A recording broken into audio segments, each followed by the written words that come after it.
I left my daughter with her grandma for one night. Just one night. I had a business dinner, nothing fancy, but important enough that I couldn't bring 6-year-old Ellie along. My mom was more than happy to watch her. She adored Ellie and had practically begged for more time with her since the divorce. That night, everything went smoothly. My client was polite, dinner ended by 9:30, and I was home by 10. I checked my phone, no missed calls.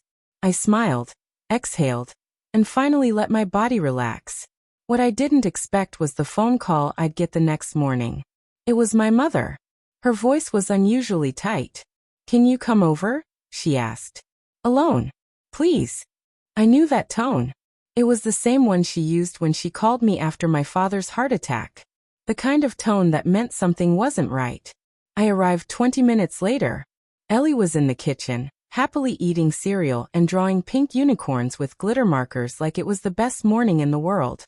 But my mom's face told a different story. She pulled me aside into the hallway, closing the door behind us. "I wasn't going to say anything," she began, "but I can't let this go." My stomach sank.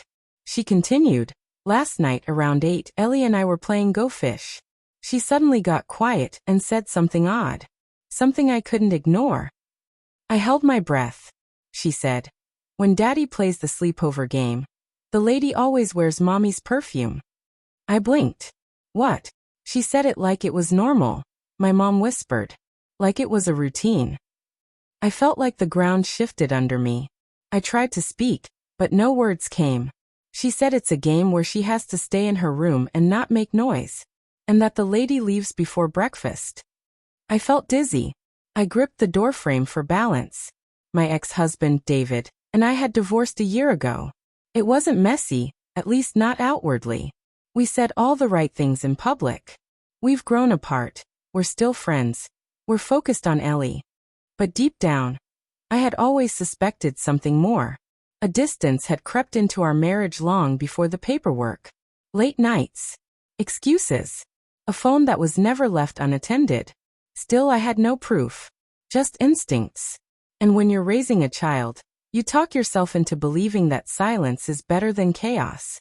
But now, my daughter had said something I couldn't ignore. I crouched in the hallway, heart pounding.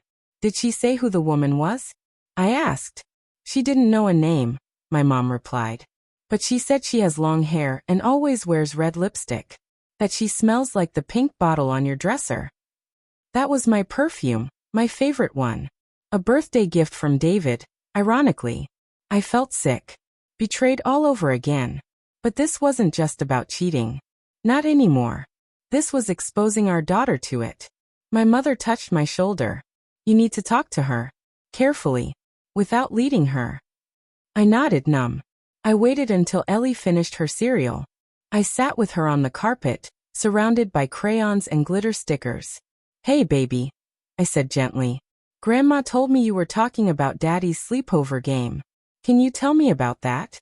Ellie looked up unfazed. "It's not a real game. That's just what Daddy calls it." "What does he say when it happens?" "He tells me to be a good girl and stay in bed no matter what. Even if I hear noises." She said it like she was reciting the rules to hide and seek. My throat tightened. "And who's the lady?" Ellie shrugged. "She comes when I'm watching TV in the living room. Then she and Daddy go to his room. I just stay in mine and wear my headphones." I had to bite the inside of my cheek to keep my face calm. "How often does that happen?" "Sometimes when I sleep over on Wednesdays. Or Fridays if it's not his work week." That was enough. I hugged her tight. "Thank you for telling me, sweetheart. You didn't do anything wrong." She nodded. "I know. Grandma said that too." That night, I didn't sleep. I called the police the next morning. Not to have him arrested, but to report what I believed was a violation of our custody agreement. One that involved moral endangerment. The officer was sympathetic but cautious. "We need details. Patterns.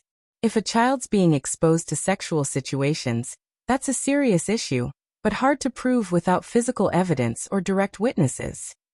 I filed a formal complaint. Then I called my lawyer. Family court isn't swift. It's full of red tape and heavy sighs. But after 2 weeks, I was granted a hearing. I was allowed to submit an affidavit, along with a sworn statement from my mother, and an outline of Ellie's comments. David, of course, denied everything. Claimed I was manipulating our daughter. That my mom misunderstood. That Ellie makes things up for attention. But when the judge asked him directly whether he'd had overnight female guests while Ellie was present, he hesitated. That pause. That was everything. The court temporarily suspended his overnight custody pending a full investigation. He was furious. Called me every name under the sun outside the courtroom. Said I was bitter, jealous, controlling. But I stood my ground. Because this wasn't about me. It was about my daughter being used to mask lies. Being forced to wear headphones while her father entertained other women. Women who wore my perfume in my absence.